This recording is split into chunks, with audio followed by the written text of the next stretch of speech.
Bueno muchachos, continuamos con la segunda parte de este video sobre el infierno de Dante, de la Divina Comedia. Aquí habíamos quedado, entonces voy a avanzar en diapositivas. Entonces, nos encontramos en el séptimo círculo con los maliciosos. Aquí aparece el Minotauro, ¿sí? Se divide en tres anillos círculo séptimo. Aquí empiezan los anillos que tienen, digamos que otras divisiones, otros lugares a los cuales va a acceder Dante en compañía de su mentor, de su guía Virgilio. Entonces, en el primero de los anillos están los homicidas y criminales, en el segundo los violentos contra sí mismos, es decir, los suicidas, en el tercero los blasfemos, los sodomitas y los usureros. ¿Sí? Yo les presento acá una breve cita de la página 53 que dice: esos son los tiranos que vivieron de sangre y de rapiña. Aquí se lloran las desapiadadas culpas. Aquí está Alejandro y el feroz Dionisio, que tantos años de dolor hizo sufrir a la Sicilia. Allí es donde la justicia divina ha arrojado a Atila, que fue su azote en la tierra. Como vemos, encontramos a tres personajes conocidos: Alejandro, Dionisio y Atila, reconocidos, por ejemplo, por conquistar, reconocidos por atacar, reconocidos por intentar adquirir tierras a la fuerza, adquirir poder a la fuerza. Aquí están los violentos. En el octavo se castiga, en el octavo círculo, el fraude y la traición. Se desciende por un acantilado vigilado, por un monstruo alado de tres cabezas. De acuerdo con el nivel de fraude, los pecadores están en 10 recintos en este octavo círculo. Es decir, este octavo círculo se divide además en otros 10 recintos a los que va recorriendo también en compañía de Virgilio Dante. Son torturados con fuego. Sí, recordemos por ejemplo que en el segundo círculo solamente era por el viento. Aquí, como ya vemos, va aumentando, ya estamos en el círculo octavo, y va aumentando el dolor, va aumentando la tortura y el hecho de causar sufrimiento a estos personajes. Y aparecen acá Ulises, Diomedes y Tiresias. Voy a leer y hablo un poco al respecto. Dice la cita que está en la parte derecha: allí dentro están torturados Ulises y Diomedes. Juntos sufren aquí un mismo castigo, como juntos se entregaron a la ira. En esa llama se llora también el engaño del caballo de madera, que fue la puerta por donde salió la noble estirpe de los romanos. ¿Por qué son castigados?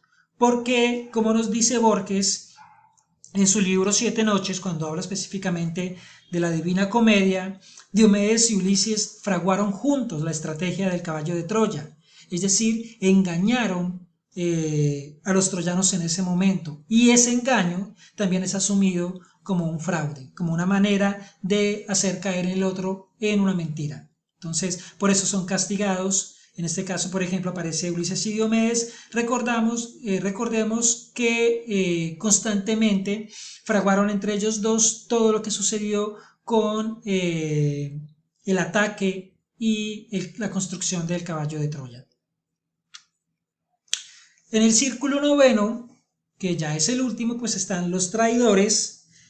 Y aquí están, pues, digamos que los personajes más nefastos para Dante de la historia de la humanidad, que de alguna manera lo que nos cuenta la Divina Comedia es la historia de la humanidad, de sus grandes pecados, ¿sí?, en cierto orden. Entonces está dividido en 4 recintos el noveno círculo, y en el centro está Satanás, ¿sí?, condenado, pues obviamente como es el principal traidor, pues según la iglesia es quien traicionó a Dios. Se le castiga con la agilidad del hielo. Y aquí aparece un elemento muy cautivador, muy asombroso, que es que para Dante el peor castigo es el sufrimiento gélido, el sufrimiento por el hielo, por la temperatura muy baja, ¿sí?, que uno pensaría que como viene aumentando el calor, viene aumentando el castigo por medio de la llama, del sufrimiento en hogueras, etc., iba a terminar en una gran olla, en una gran llamarada, y no es así. Es el frío quien determina el castigo para todos estos pecadores. Y aparecen Bruto, aparecen Caín y Judas, ¿sí? Bruto, aquel personaje célebre de la historia y de una de las tragedias más conocidas de William Shakespeare. Aparece Caín, que es el personaje que aparece en la Biblia, y Judas también. Entonces, Caín en el Antiguo Testamento y Judas en el Nuevo Testamento son personajes que son muy reconocidos por haber traicionado, por haber siendo traidores de aquello que pensaban, de aquello que afirmaban, de su manera de pensar, de ver el mundo, de su ideología, de su Dios, etc. Y aparece Judas masticado por Satanás. Las citas que les presento son las siguientes. Mira cómo me desgarro, mira cuán estropeado está Mahoma. Allí va delante de mí llorando con la cabeza abierta desde el cráneo hasta la barba, y todos los que aquí ves vivieron. Mas por haber diseminado el escándalo y el cisma en la tierra, están hendidos del mismo modo. Aparece Mahoma, obviamente toda esta posición teológica, esta posición religiosa está fundamentada desde el cristianismo, desde el catolicismo, y por eso pues Mahoma aparece también en este círculo. El alma que está sufriendo, dice la segunda cita, la mayor pena allá arriba, dijo el maestro, dijo Virgilio, es la de Judas Iscariote, que tiene la cabeza dentro de la boca de Lucifer y agita fuera de ella las piernas. De las otras dos, que tienen la cabeza hacia abajo, la que pende de la boca negra es Bruto. Mira cómo se retuerce sin decir una palabra. El otro que tan membrudo perece es Casio, es otro de los personajes de las tragedias de Shakespeare. Y entonces, digamos que en términos generales, estos 9 círculos que ya están organizados aquí en el gráfico que les presento a la derecha, como se pueden dar cuenta, el color aumenta en la medida en que el número aumenta, el círculo es más amplio, aumenta el número de círculos y aumenta también en los castigos, ¿sí? Las penalidades que se tienen por haber hecho algún tipo de pecado. Y están en orden los pecados: limbo, lujuria, gula, avaricia, ira y pereza, herejía, violencia, fraude y traición, en el orden en que Dante consideraba que eran o deberían ser castigados. Hay alguna observación, y es que vamos a ver un momento cómo esta afirmación de Giovanni Getto, que es un gran analista de mediados del siglo XX, publicó un libro sobre la poesía de Dante, donde afirma Giovanni Getto que no es un auténtico poeta del miedo, por lo menos del miedo infernal y fúnebre de ultratumba, de lo espectral y de lo tenebroso. Sus muertos y sus palabras, sus diablos y sus empresas, sus visiones y sus espectáculos de ultratumba no nos transmiten ningún escalofrío. Y vamos a ver por qué, es decir, vamos a tratar de argumentar esta idea y a defenderla porque creo que es muy válida. Y es cómo de alguna manera, mientras leemos, muchas de las representaciones que tenemos de los monstruos, de los personajes que ya aparecen, son representaciones que han surgido gracias a muchas ilustraciones, a que muchos ilustradores, sobre todo y con gran relevancia los románticos, representaron el infierno, los terrores del infierno que imaginaba o que había soñado Dante Alighieri, ¿sí?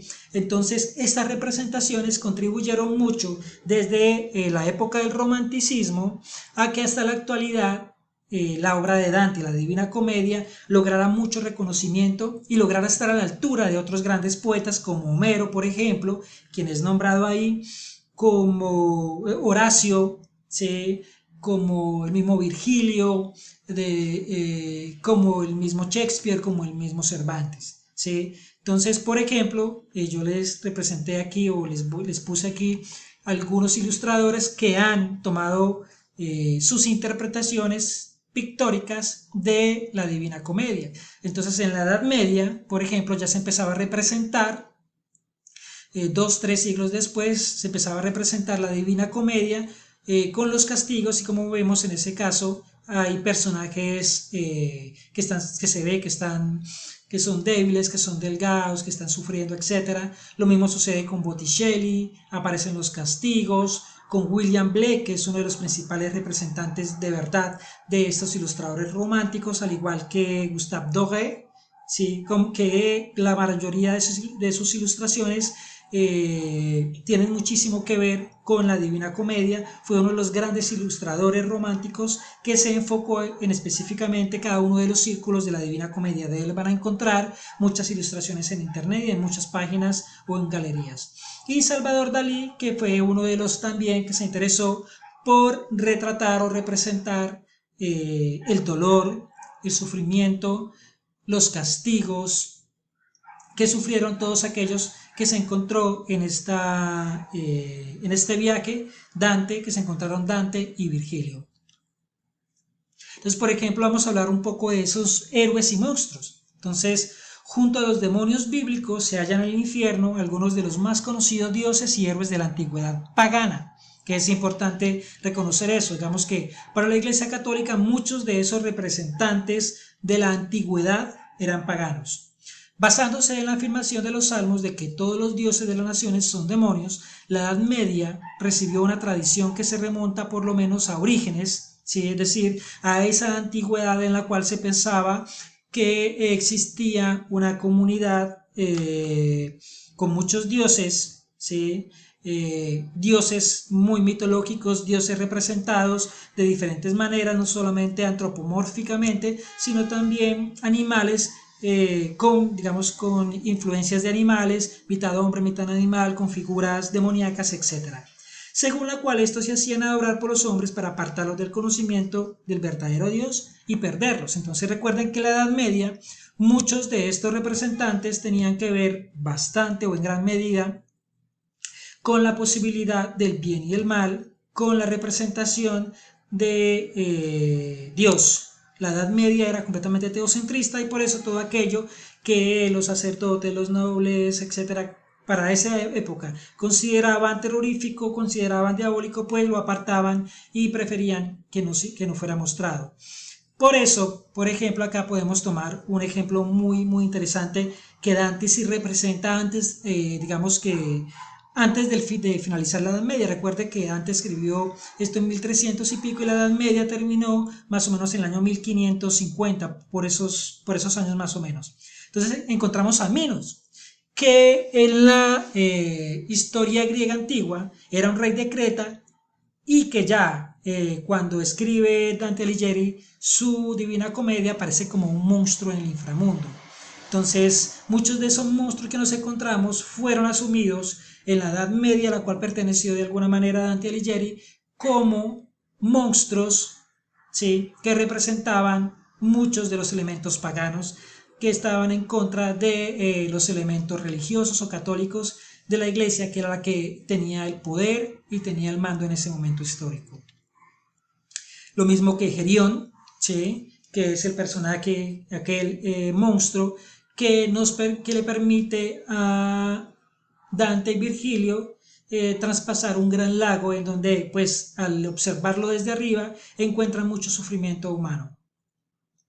En el canto 17 aparecen algunas referencias, aquí lo cito. Voy a pasar a contarles, por ejemplo, que es bien interesante que si bien en el canto empiezan diciendo que su rostro era el de un varón justo, al final se habla de que tenía un venenoso dardo. Entonces era un monstruo que en algún momento fue un héroe y después se convirtió en un monstruo. Recuerden que Gerión es representado por un personaje que en la antigüedad era un gran rey. Y los hombres, pasa lo mismo con los hombres, que en su momento fueron grandes figuras. Sin embargo, algunas de las grandes figuras mantuvieron su nombre, mantuvieron su honor, mantuvieron su representación como hombres ilustres. Por ejemplo, Farinata degli Uberti es nombrado como un poeta o como un personaje al que se le debe guardar respeto, ¿sí? Que esté en el infierno no implica que ya se le debe dejar de respetar. Voy a pasar a la última parte del video, entonces voy a dejar hasta aquí este video, ya nos falta muy poco para terminar esta presentación. Voy a hacer una tercera parte, ya se las voy a presentar.